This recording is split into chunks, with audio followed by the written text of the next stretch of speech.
Traído a ustedes por la Iglesia Bíblica Metro, una iglesia de sana doctrina enfocada en conocer, vivir y anunciar el Evangelio de Jesucristo.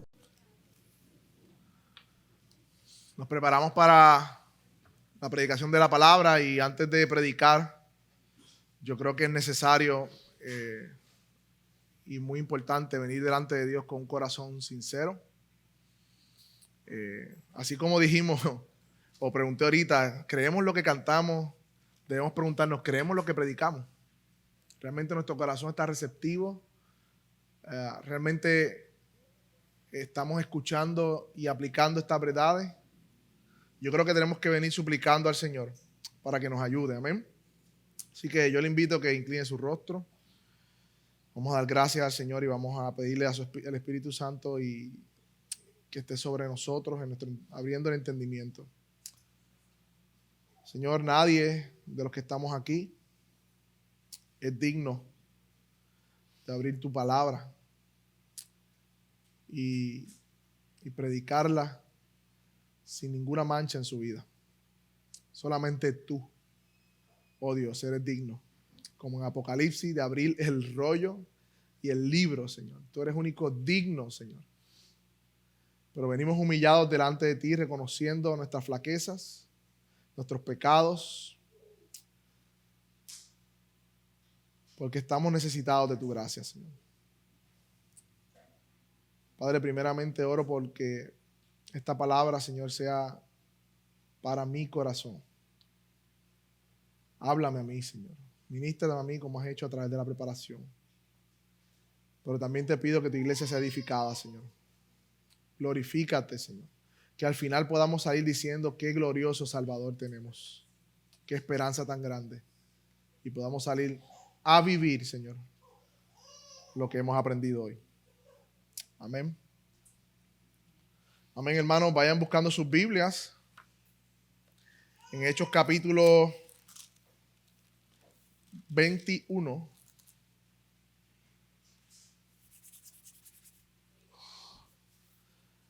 Y algo peculiar de la predicación expositiva es que nos expone a todo el consejo de Dios. Y estos son estos pasajes que, si no fuera por la predicación expositiva, un predicador normalmente quizás no iría a predicar. Porque estamos en una narrativa. Es un poco difícil, complicado ver en una narrativa qué está pasando. Es mucho más fácil hablar de Juan 3:16, de tal manera amó Dios al mundo, hablar de otros pasajes, Romanos, capítulo 8, pero ir a una narrativa y predicar de una narrativa, de un suceso que está pasando, ¿verdad?, en la transición de la historia de la iglesia, solo la predicación expositiva nos hace hacer este tipo de cosas. Es un reto, hermano. Así que en debilidad le pido que tenga paciencia. Vamos a ir a la palabra. Capítulo 21 y nos quedamos en el versículo, voy a leer desde el versículo, para que cojamos el contexto completo. Vamos a cogerlo desde el versículo 26. Del 26 está bien.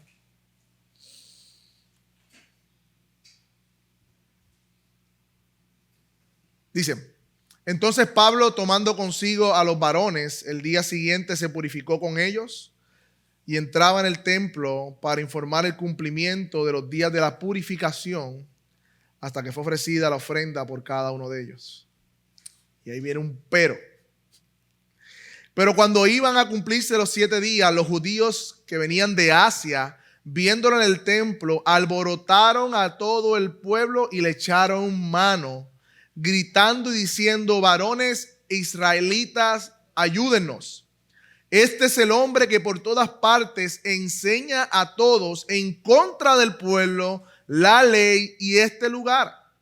Además, ha introducido a griegos en el templo y ha profanado este lugar santo.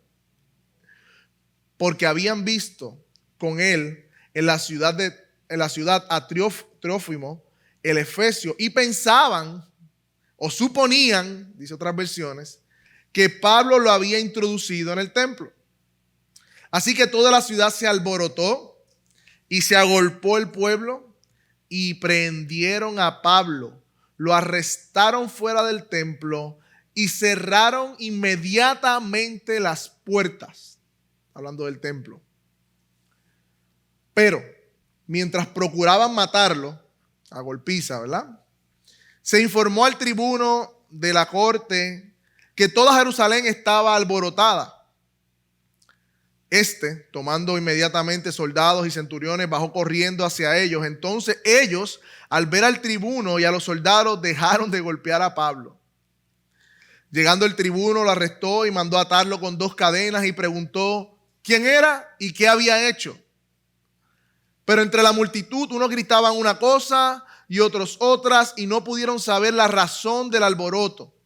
Ordenó que los llevaran a la fortaleza. Y cuando la muchedumbre o las gradas cuando llegó a las gradas, tuvo que ser llevado en vilo o sobrepeso, o cargado por los soldados a causa de la violencia de la turba. Porque la muchedumbre del pueblo le seguía gritando: mátenlo o quita a este de en medio de nosotros. Esa es la porción que vamos a estar exponiendo hoy. Hermanos, estamos entrando en un contexto general, el cumplimiento de la profecía de Agabo. Hace unas semanas atrás vimos que Agabo, un profeta, bajó y le dijo: de quien pertenece este cinto, era de Pablo, así será entregado a los gentiles. Lo vimos, ¿verdad?, hace unas semanas. Y estamos pasando, hermanos, de una transición ministerial de Pablo. De ahora en adelante, Pablo ya no iba a estar libre. Su ministerio se iba a desarrollar en la cárcel, o preso, o con arresto domiciliario, como sea. Pero ya de aquí en adelante, desde este suceso en adelante, Pablo deja de ser un hombre libre. Pero en Timoteo 2, él le dice a Timoteo que por causa de Cristo él sufre penalidades y que está en prisiones como si fuese un malhechor. Pero mira lo que dice Pablo: la palabra de Dios no está presa. Así que el hecho de que Pablo estuviese preso no detuvo el ministerio de Pablo. Hermanos, las circunstancias no detienen el ministerio que Dios nos ha encargado. Las circunstancias no deben detenerlo. La palabra de Dios no está presa, dijo Pablo a Timoteo.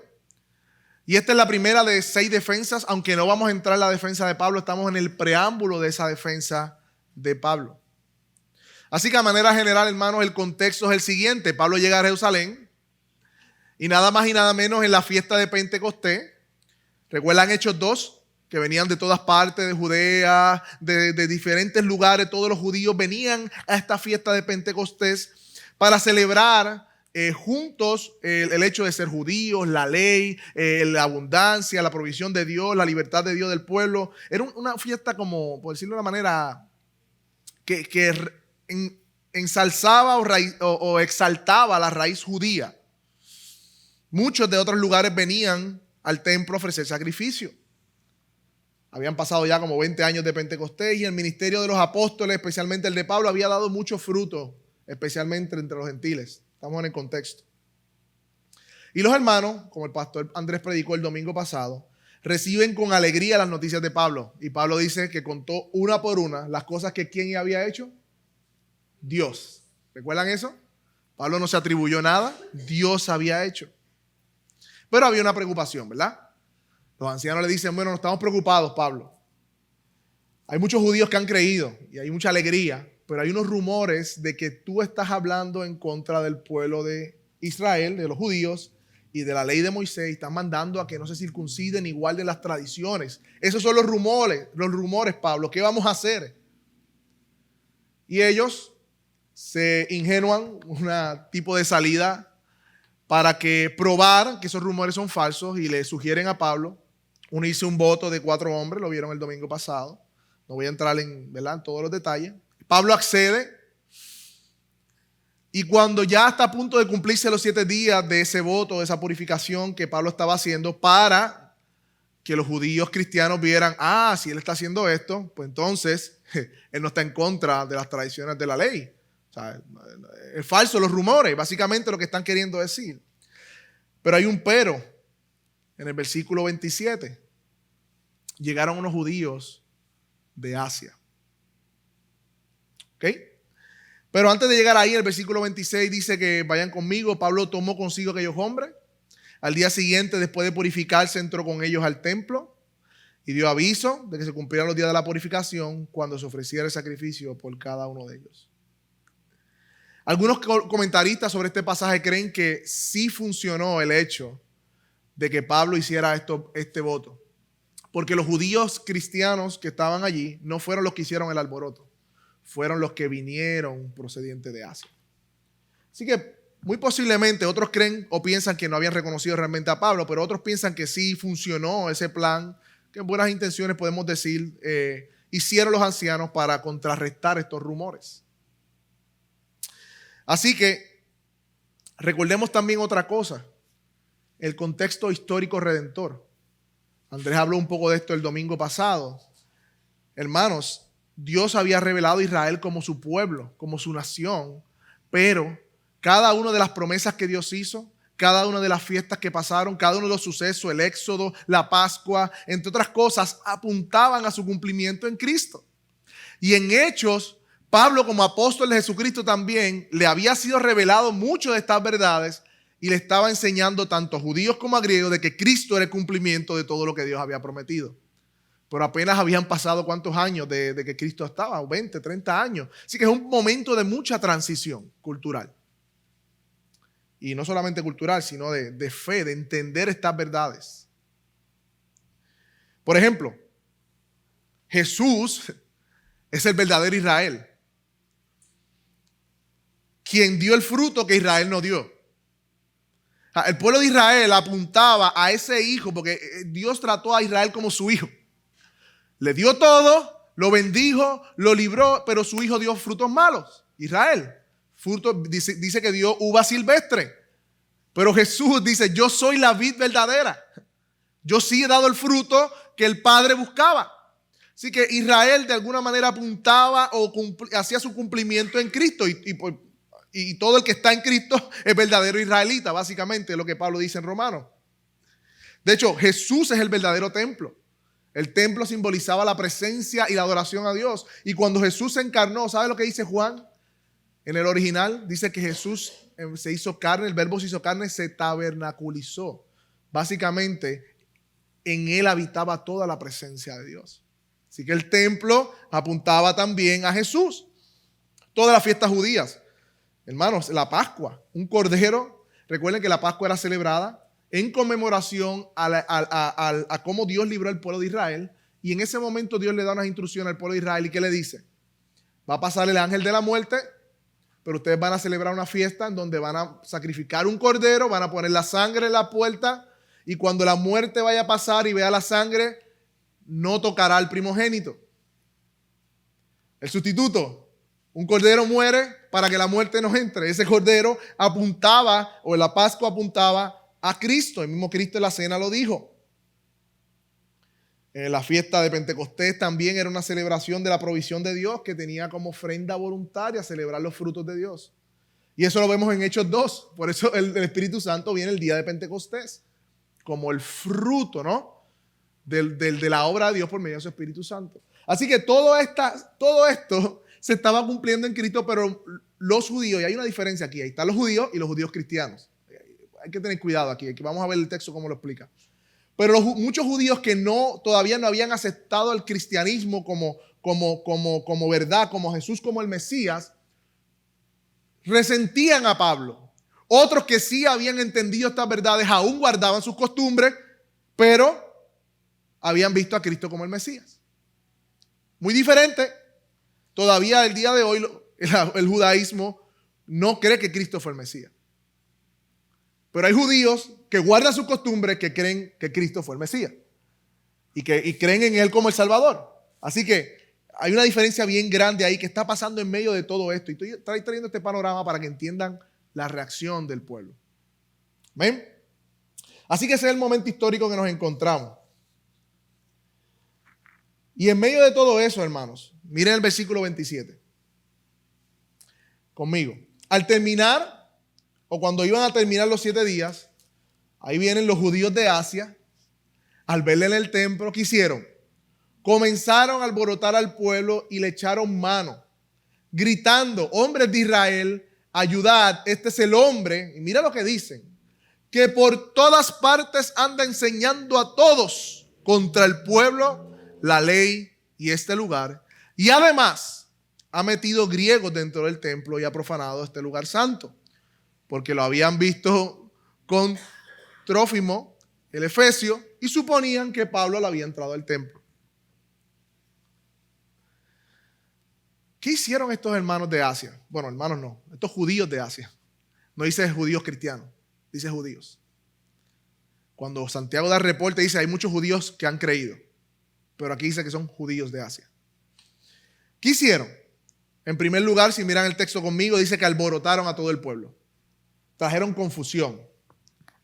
Le dieron un tono de urgencia y de exageración a lo que estaban diciendo.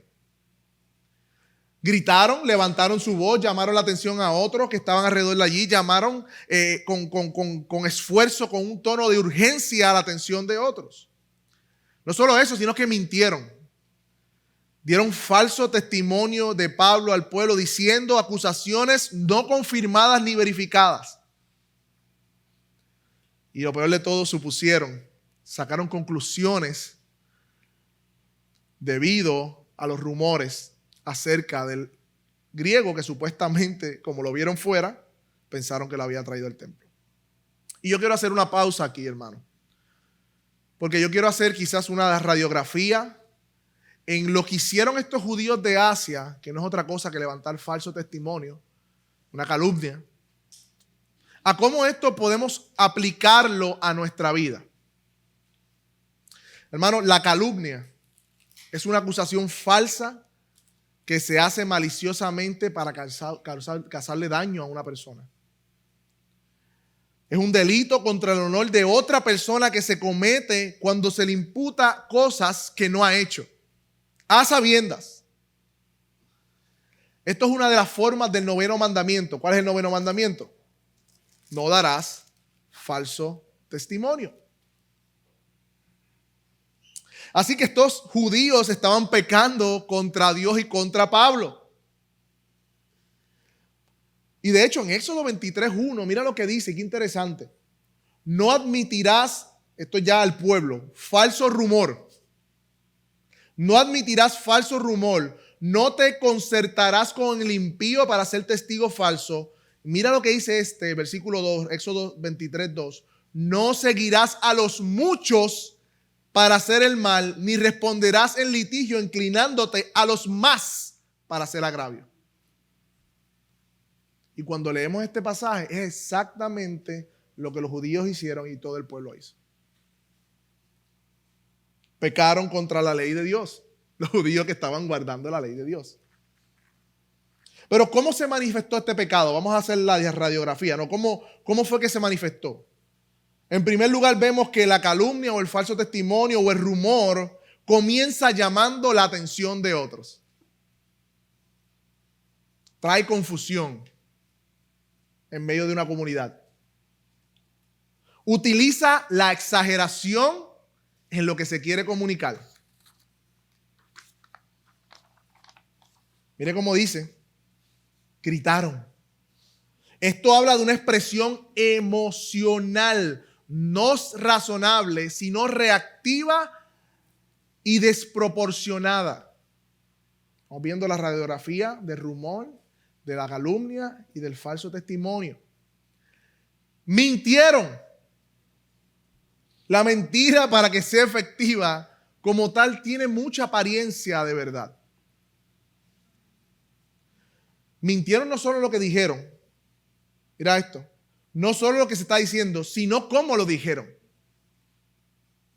De hecho, no solo en cómo se dice, sino las intenciones por las cuales se dice. Ellos querían alborotar al pueblo para que lo cogieran, para que lo apresaran, para matarlo. Por eso lo hicieron de esa manera. ¿Por qué no hablaron con los ancianos y dijeron, mira, este es el que está haciendo esto, vamos a hablar con él? No, vamos a hacer un revolú aquí porque lo queremos matar. Mintiendo. Y no solo las intenciones es mentira, en la forma que usamos la mentira, sino las circunstancias que cogieron para hacerlo. Miren esto. La mentira no solo se manifiesta en no decir la verdad, porque hay mucha verdad que se dice con mala intención. Y eso es la peor de las mentiras.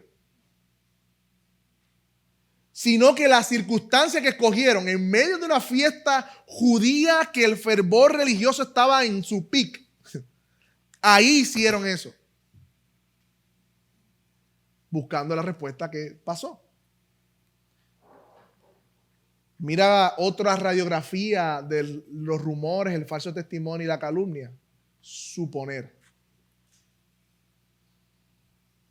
Suponer es considerar algo como cierto o real a partir de las sospechas que se tienen, sin dar beneficio de la duda, sin hacer preguntas que aclaren, sin tener en cuenta el impacto de las acciones que vamos a tomar.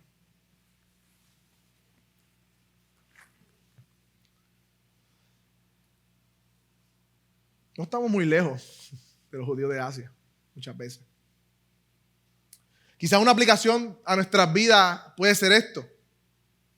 Ninguno de nosotros estamos exentos de pecar contra Dios y contra nuestros hermanos de esta manera como lo hicieron los judíos de Asia.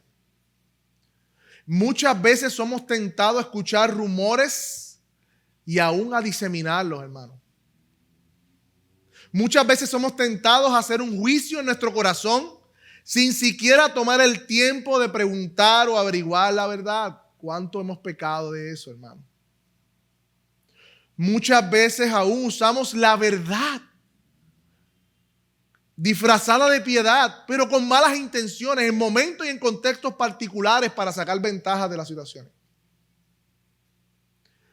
Muchas veces, hermano, tenemos que admitir que hay una inclinación natural en nuestro corazón, como sin tú obligarlo, es como natural, que busca elevarse por encima de otros, rumorando de otros, calumniando contra otros,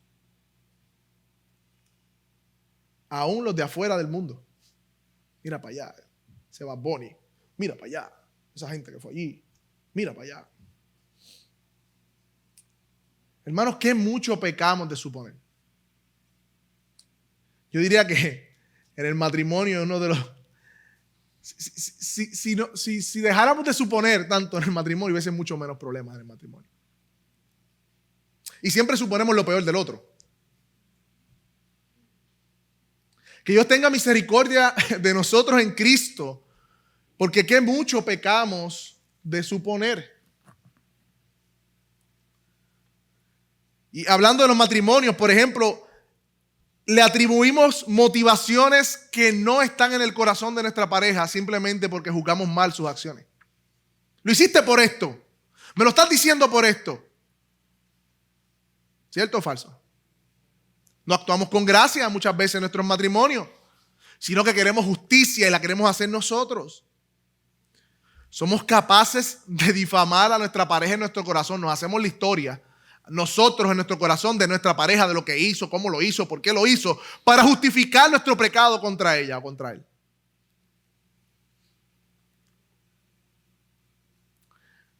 No practicamos el perdón. Ni siquiera cuando claramente nos hemos equivocado. Qué duro. Mejor nos hacemos las víctimas y les echamos culpa a las circunstancias y fue porque estaba molesto, fue que estaba jorado del trabajo. Ni siquiera pedimos perdón cuando claramente hemos pecado contra nuestra pareja, contra nuestro esposo, contra nuestra esposa, contra nuestros hijos. Pregunta que te hago, ¿cuántas veces has dicho perdón esta semana? Esa palabra es parte de tu vida cotidiana. Y no estoy diciendo perdón, perdón, no estoy hablando de ese perdón. Estoy hablando de un perdón sincero. O no vaya que tú no te equivocas. Nunca pides perdón porque tú nunca te equivocas. Hermanos, mira los alcances de este pecado, que tiene que ver con hablar más que oír. Porque si estos judíos de Asia se hubiesen detenido a realmente analizar lo que ellos estaban acusando a Pablo, ni sentido tenía. Vamos a entrar a las acusaciones ya mismo. Pero mira a nosotros en nuestro corazón. Oímos a nuestra pareja, a nuestro esposo, a nuestra esposa, pero no los escuchamos realmente. No escuchamos con interés lo que nos está diciendo. Tenemos una respuesta de aquí para darle. ¿Cierto o falso?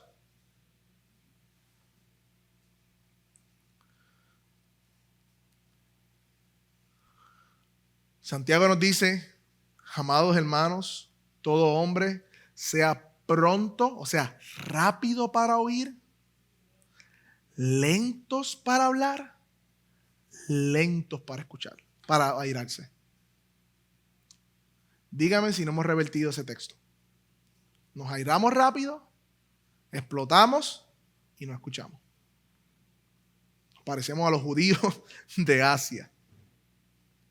Yo te pregunto, hermana, hermano, padre, hijo, ¿cuándo fue la última vez que tú escuchaste atentamente vamos a empezar con el matrimonio, a tu esposa, a tu esposo, interesándote genuinamente por la que tu esposa o tu esposo está diciendo, lo que está sintiendo, sin interrumpir y sin tener una respuesta en tu mente antes de que termine de hablar? No escuchamos. Queremos tener la razón.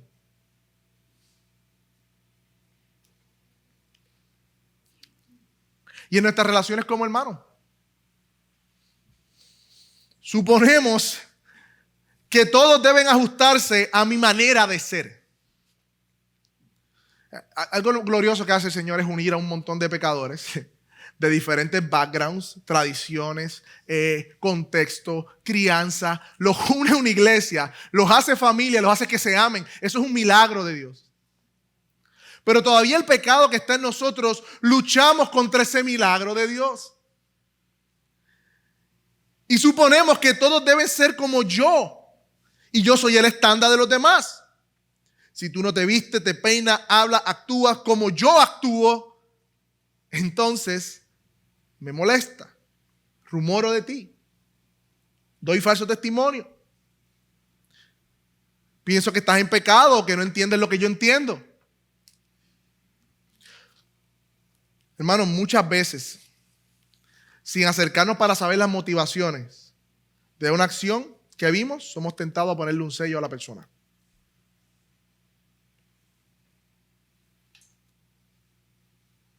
Usamos la exageración en nuestras acusaciones.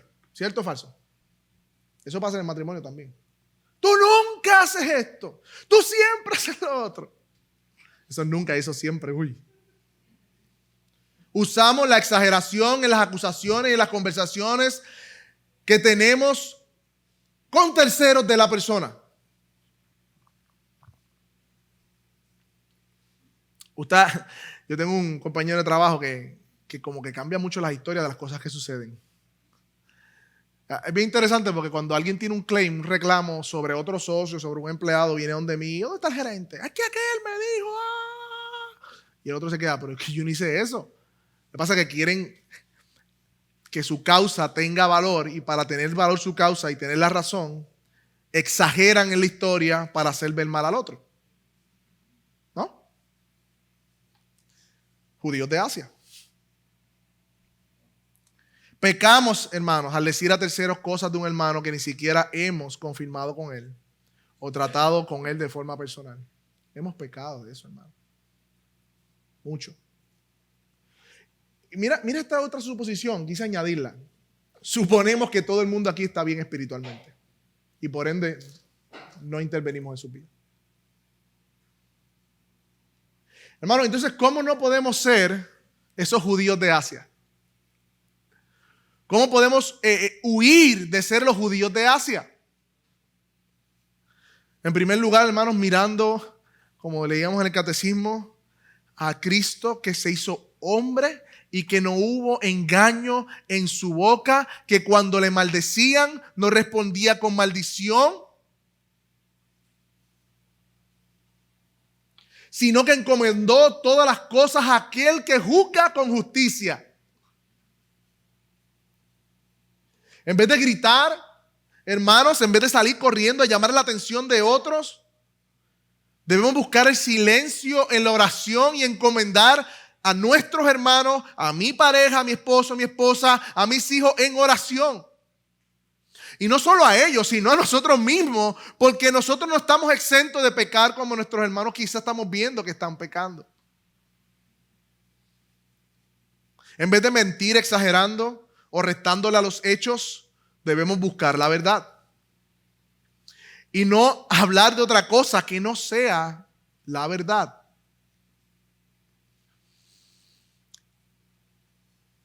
Debemos arrepentirnos de nuestras malas intenciones, hermano, y del orgullo de nuestros corazones. Y siempre que seamos tentados a suponer, hermano, cuando se acabe el servicio, bueno, antes de se acabe el servicio, ya puede venir una tentación de suponer de suposición en su corazón. Tratemos de estar conscientes de ello. A veces no estamos conscientes, pero tratemos de estar conscientes y pidámosles a otros, cuando no estemos conscientes, que nos ayuden a ver cuando nos estemos yendo más allá de los límites de los hechos. Cultivemos la humildad si no queremos ser como los judíos de Asia. Una persona humilde reconoce que tiene tanto que trabajar en sí mismo que le queda bien poco tiempo en ocuparse en difamar a otros por sus pecados o participar de rumores. Y por último, hermanos, no veamos los rumores como cosa pequeña. No veamos el falso testimonio como cosa pequeña. Acompáñame a Números 12, porque hay un ejemplo que Dios nos dejó en la Biblia acerca del falso testimonio y cómo Dios reaccionó ante los rumores, el falso testimonio y la calumnia contra su siervo Moisés. Números 12. Antiguo Testamento, Números 12 dice de la siguiente manera: Marian y Aarón hablaron contra Moisés a causa de la mujer cusita que había tomado, porque había tomado a la mujer cusita. Y dijeron: ¿solamente Moisés ha hablado Dios? ¿No ha hablado también por nosotros? ¿Y qué dice? Y lo oyó el Señor. Dios escucha los rumores. Y aquel varón Moisés era manso, más que todos los hombres que había sobre la tierra. Luego le dijo al Señor a Moisés, a Aarón y a María: salid ustedes tres al tabernáculo de reunión. Y salieron ellos tres. Entonces el Señor descendió en columna de nube y se puso en la puerta del tabernáculo y llamó a Aarón y a María, y ambos salieron.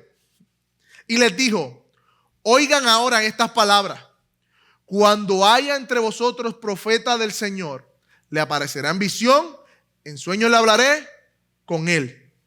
No así a mi siervo Moisés, que es fiel en toda mi casa. Cara a cara hablaré con él, y claramente, no por figuras, verá la apariencia del Señor.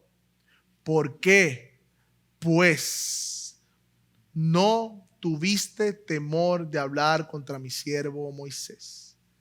Entonces la ira del Señor se encendió contra ellos y se fue, y la nube se apartó del tabernáculo, y he aquí María estaba leprosa como la nieve. Y miró a Aarón a María, y he aquí que estaba leprosa, y Aarón le dijo a Moisés: ah, Señor mío. Volvió a someterse a Moisés. Aarón dijo: oh, espérate, no voy a rebelar no contra Moisés, no. No pongas ahora sobre nosotros este pecado, hablándole a Moisés, porque locamente hemos actuado y hemos pecado. Quede ella ahora como el que nace muerto, que al salir del vientre su madre tiene ya medio consumida su carne. Entonces Moisés clamó al Señor diciendo: te ruego, oh Dios, que la sanes ahora. ¿Y cuál fue la respuesta del Señor? El Señor le dijo a Moisés: pues si su padre ha escupido en su rostro, ¿no se avergonzará por 7 días? Lo que el Señor le contesta a Moisés es que el escupir en la judío era un señal de desprecio a sus hijos. Y por el pecado, que aparentemente María era la que estaba llevando el pecado o el bochinche a Aarón, el Señor había escupido figurativamente el rostro de María, del desprecio por causa del rumor. Y el Señor la dejó 7 días con lepra. No tomemos en poco, hermano, el falso testimonio, la calumnia, ni el rumor, porque tiene consecuencias muy grandes contra Dios y en la comunidad de los creyentes. Ahora, hermanos, vamos a pasar a lo absurdo, volvamos a Hechos, de las acusaciones. Miremos las acusaciones ahora. Este hombre que por todas partes anda enseñando a todos, Mentira y exageración. Contra nuestro pueblo. Eso es lo que estaban diciendo los judíos de Asia. Que Pablo le estaba enseñando en contra del pueblo. Y aunque Andrés abundó un poco de eso la semana pasada, quiero poner un texto que habla del corazón de Pablo. Mira lo que dice Pablo en Romanos 1 al 3. No tienen que ir a buscarlo. Dice: digo la verdad en Cristo, no miento, dando testimonio a mi conciencia del Espíritu Santo, de que tengo gran tristeza y continuo dolor en mi corazón. Mira lo que dice Pablo por sus amados compatriotas israelitas. Porque yo desearía ser anatema, separado de Cristo, por amor a mis hermanos, mis parientes, según la carne. Hermano, esta expresión, yo no sé si algún día yo me atrevería a decir algo como eso. Pablo está expresando su corazón en Romanos 9, 1 al 3. Dice: yo desearía ser separado de Cristo para que mi nación, los judíos, pudieran entonces aceptar el testimonio del evangelio, conocer a Cristo como el Mesías. Yo desearía ser apartado. Miren el amor que Pablo tenía por su nación judía. Él era judío. ¿Cómo va a hablar en contra de su nación? Mentira. Está hablando a todos contra la ley. Ya Andrés entró en eso el domingo pasado, pero solamente hablaré de Romanos 7:7. Pablo en Romanos 7:7 dice: ¿qué diremos? ¿Que la ley es pecado? De ninguna manera, al contrario, yo no hubiese llegado a conocer el pecado si no fuera por lo que dice la ley. Así que la ley es santa y el mandamiento es santo, justo y bueno. Eso es lo que Pablo dijo de la ley, o ha dicho de la ley, y enseñaba de la ley. Otra mentira más. Está hablando en contra de este lugar, dijeron los judíos de Asia. ¿Qué estaba haciendo Pablo justamente antes de que ellos llegaran, si no era en el templo? Terminando un voto de 7 días en el templo. Si usted analiza las acusaciones que esta gente hizo, no tienen ningún sentido, como muchas veces las de nosotros tampoco.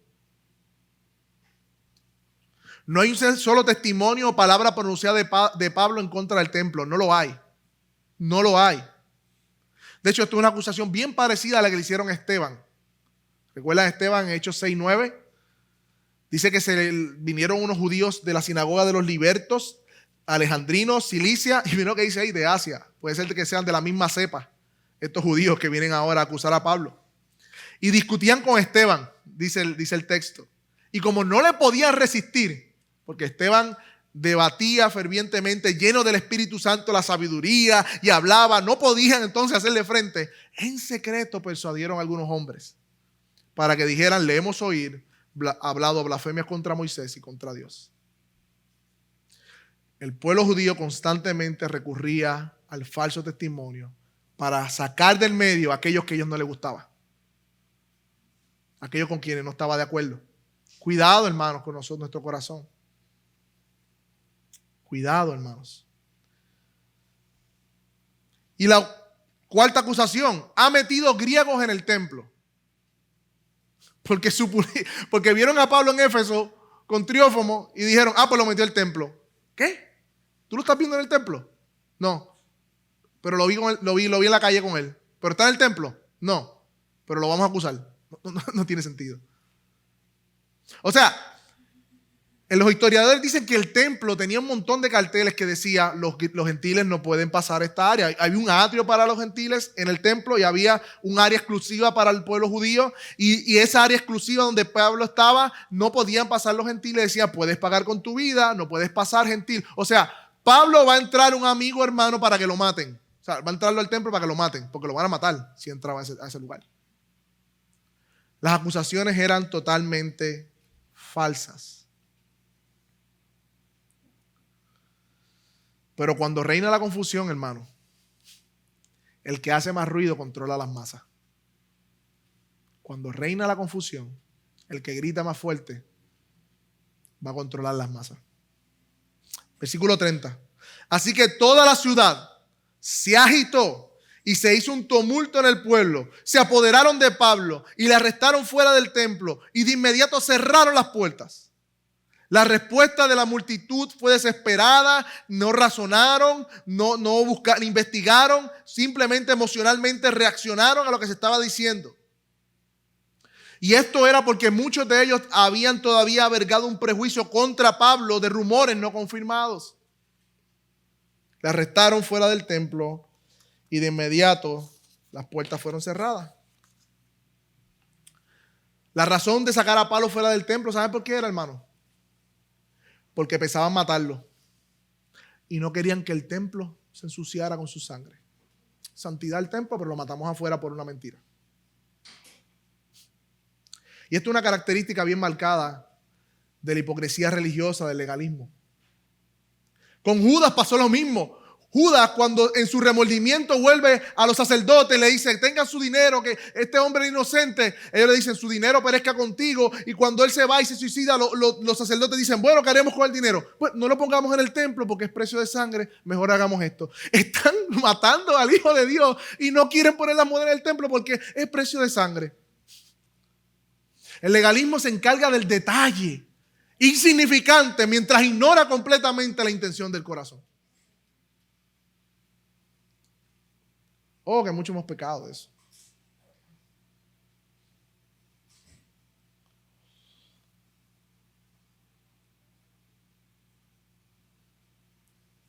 Andrés leyó un texto del domingo pasado que es muy pertinente. Romanos 2:29. No es judío el que es exteriormente judío, o el de la circuncisión externa, sino el que lo es en el interior, y la circuncisión del corazón, en un espíritu no de letra. Mira lo que dice al final del texto: la alabanza, del cual no proviene de los hombres, porque lo ven los hombres, sino de Dios, porque los Dios no lo ven, porque los hombres no ven esas intenciones. Dios honra lo que no se ve. Sí, a veces eso que no se ve produce cosas que se ven, claro que sí, lo entendemos. Pero las motivaciones, el corazón, las intenciones por las cuales hacemos las cosas, esas son las cosas que Dios tiene su mirada y su mirilla. Los hombres le encantan el espectáculo, las luces, el humo, todo lo que parezca apariencia de piedad y todo eso. Pero Dios mira al corazón. Lo que el hombre no puede ver, Dios sí lo ve. Y alaba eso. Y estos hombres no querían que la sangre de Pablo tocara el templo porque es santo, pero lo vamos a matar afuera.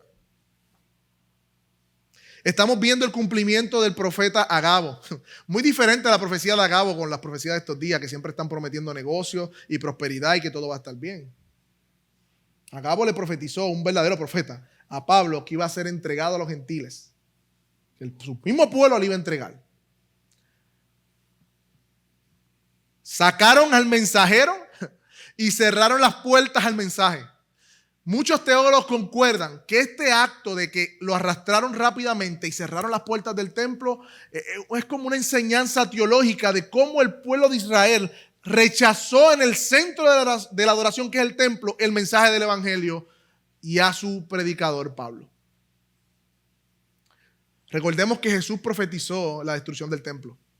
Y a unos años después de esto, el templo fue destruido para nunca más levantarse.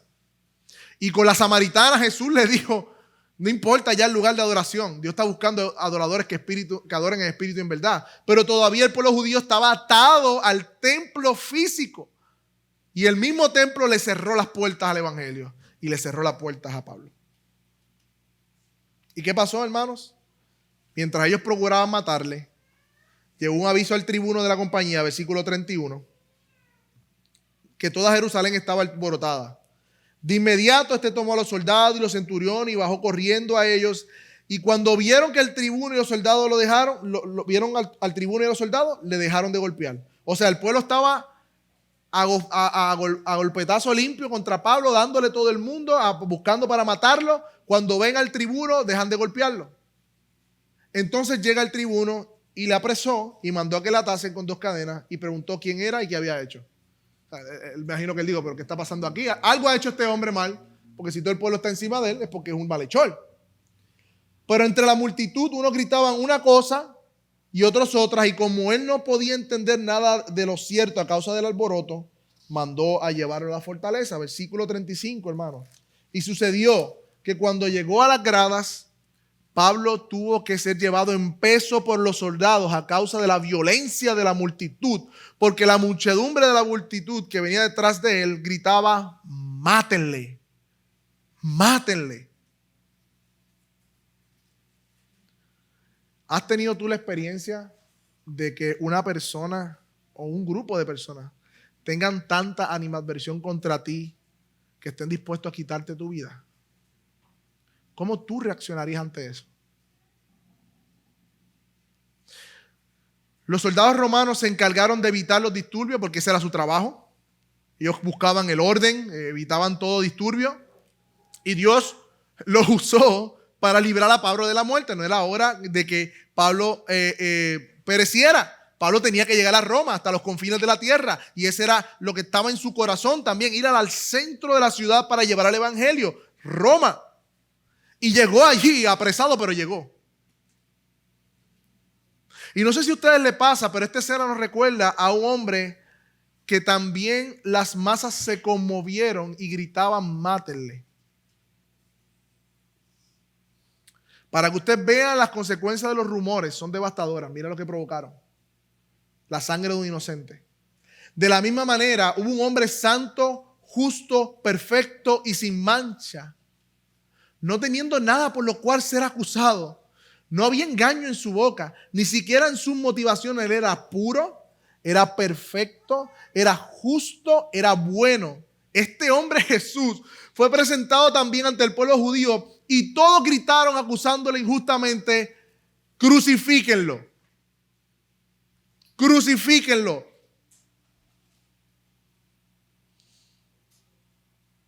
Pilato decía: yo no encuentro nada malo, pero ¿qué este hombre ha hecho? No ha hecho nada. Crucifíquenlo. Y Pilato le dice a Jesús: Jesús, ¿tú no estás oyendo todo lo que dicen contra ti?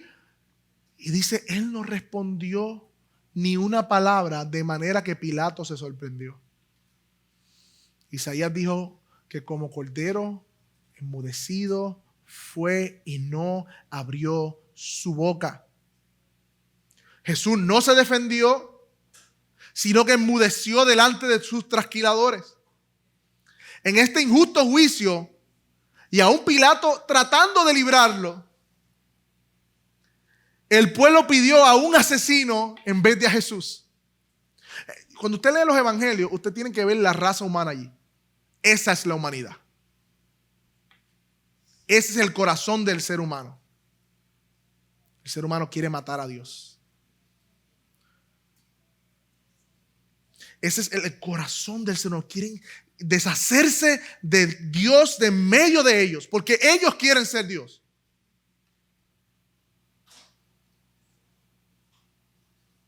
Pero Jesús estaba allí, siendo el Hijo de Dios eterno, en silencio, sufriendo la calumnia, sufriendo los rumores falsos, sufriendo el falso testimonio. Dios conoce la calumnia en su carne propia. Él no está ajeno a la calumnia. Él la sufrió. Él sufrió el falso testimonio. Dios no está ajeno a ese horrible pecado. Él mismo lo padeció en su propia carne. ¿Y saben que esto nos llama, hermanos? En que podemos hallar descanso en Él si nosotros hemos sido calumniados o difamados o han levantado falso testimonio sobre nosotros. Podemos descansar porque si nuestro maestro lo hizo, ¿qué de sus discípulos? Los discípulos no son mayor que su maestro. Él le dijo: es mayor que su Señor. Podemos encontrar descanso, hermanos, porque Él defiende nuestra causa, hermano. El salmo de esta mañana, wow, me parecía que era sobre esto. El salmista decía: se han levantado y han hablado en mi contra injustamente. Pero yo te alabo, Señor, en ti confío, en ti descanso. ¿Es esa, hermano, tu respuesta ante una situación como esta? Hay alguien que quizás ahora mismo, esta semana o hace poco, ha hablado mal sobre ti a otras personas. Te sientes herido, te sientes mal. ¿Qué vas a hacer? ¿Qué vas a hacer? Esto también nos anima, hermano, a saber que Cristo perdonó en la cruz a muchos que levantaron falsos testimonios contra él mismo. Nosotros hemos pecado de levantar falsos testimonios, pero Cristo pagó por ese pecado. Podemos encontrar perdón en Cristo Jesús. Podemos encontrar en el inocente el perdón que necesitamos. Jesús en su juicio no fue librado, como Pablo fue librado en esta ocasión, a pesar de ser inocente de todos los cargos que se le acusaban. ¿Saben para qué, hermano? Para que hoy tú y yo, a pesar de ser verdaderamente culpables, seamos absueltos de nuestros pecados. Seamos librados de la condena de nuestros pecados. Él pagó el precio de nuestros pecados. ¿No es eso motivo de alabanza al Señor? Gracias, Señor Jesús. Al no creyente que está aquí en medio nuestro,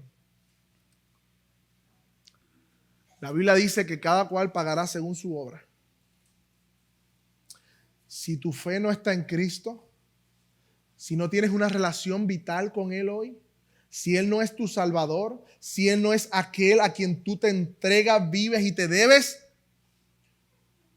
tú te pararás delante del trono de Dios, delante del juez, y pagarás por tus pecados. Pero si hoy tú confías en aquel que pagó los pecados tuyos en la cruz del Calvario, si pones toda tu confianza y descanso en Él hoy, serás librado el día del juicio de esa condena eterna. Cree en la promesa de Cristo. Y hermanos, una cosa más.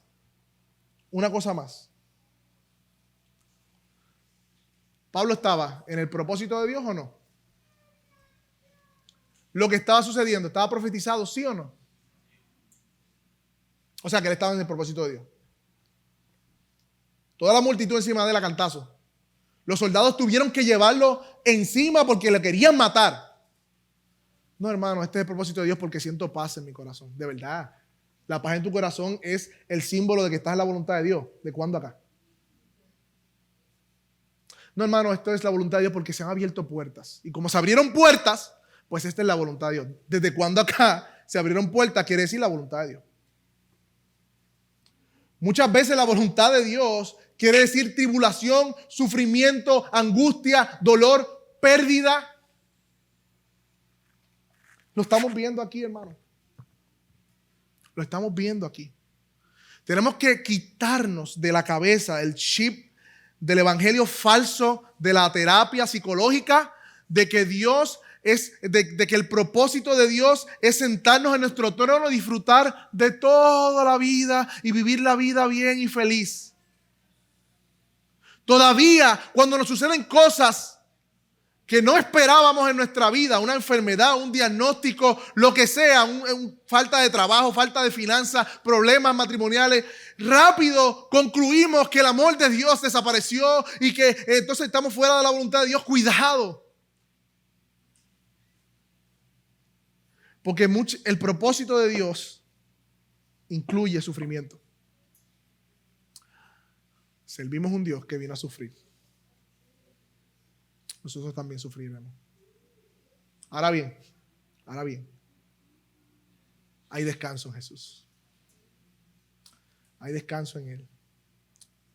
Y como vamos a cantar ahora, los hermanos se vayan preparando, vivir es Cristo, que podamos, luego de este pasaje de la palabra predicada, poner nuestra confianza y nuestro descanso en nuestro Señor Jesucristo. Que podamos mirar la cruz e interpretar todo lo que sucede a la luz del Calvario, no a la luz de mis sentimientos. Mis sentimientos no son Dios. Mis sentimientos no son Rey. El Rey está sentado en su trono y Él es soberano, como cantábamos. Que podamos salir diciendo hoy de aquí: vivir es Cristo y el morir es ganancia. Señor, te damos gracias